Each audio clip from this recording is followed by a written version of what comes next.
Assalamualaikum warahmatullahi wabarakatuh. Selamat pagi anak-anakku semua, salam Indonesia. Bagaimana? Apakah kalian sudah siap mengikuti materi hari ini? Sudah siap? Baik, kita mulai materi hari ini dengan ucapan Bismillahirrahmanirrahim. Di semester 2 kali ini, pembahasan kita yang utama yaitu mengenai teks persuasi. Mungkin kalian sudah pernah dengar ya, kalimat persuasif dalam materi iklan di semester 1. Masih ingat apa arti persuasif? Persuasif yaitu membujuk secara halus atau bersifat ajakan atau larangan. Nah, sedangkan pengertian teks persuasi adalah teks yang berisi sebuah himbauan atau saran agar orang mengikuti apa yang diinginkan oleh penulis.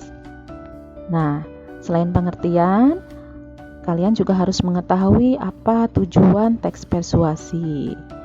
Kemudian ciri-ciri teks persuasi, kemudian struktur atau bagian dari teks persuasi. Tadi pengertiannya sudah, sekarang Ibu akan menjelaskan tentang tujuan dari teks persuasi.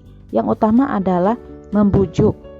Jadi membujuk si pembaca agar mengikuti apa yang diinginkan oleh penulis. Kemudian yang kedua adalah mempengaruhi orang lain supaya berpendapat sama dengan si penulis. Kemudian merayu si pembaca agar mengikuti langkah-langkah atau apa yang diinginkan oleh si penulis ya. Kemudian ciri-cirinya yang utama adalah berisi argumen yang tentunya disertai dengan fakta dan data ya. Nah, yang kedua menggunakan kata ajakan seperti ayo, mari. Nah, itu ya. Yang ketiga yaitu berusaha meyakinkan si pembaca.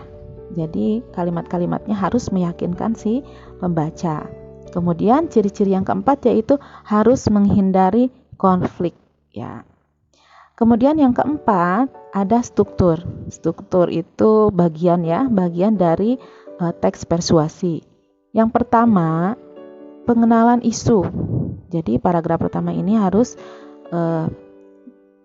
pengenalan isu, yaitu penyampaian masalah yang menjadi dasar tulisan. Biasanya di struktur bagian yang pertama ada pengenalan isu, yang artinya itu penyampaian masalah yang menjadi dasar tulisan. Jadi masalahnya apa yang akan dibahas dalam tulisan teks persuasi ini gitu ya. Kemudian ada rangkaian argumen yang kedua ya. Rangkaian argumen ini adalah sejumlah pendapat penulis terkait isu yang diangkat.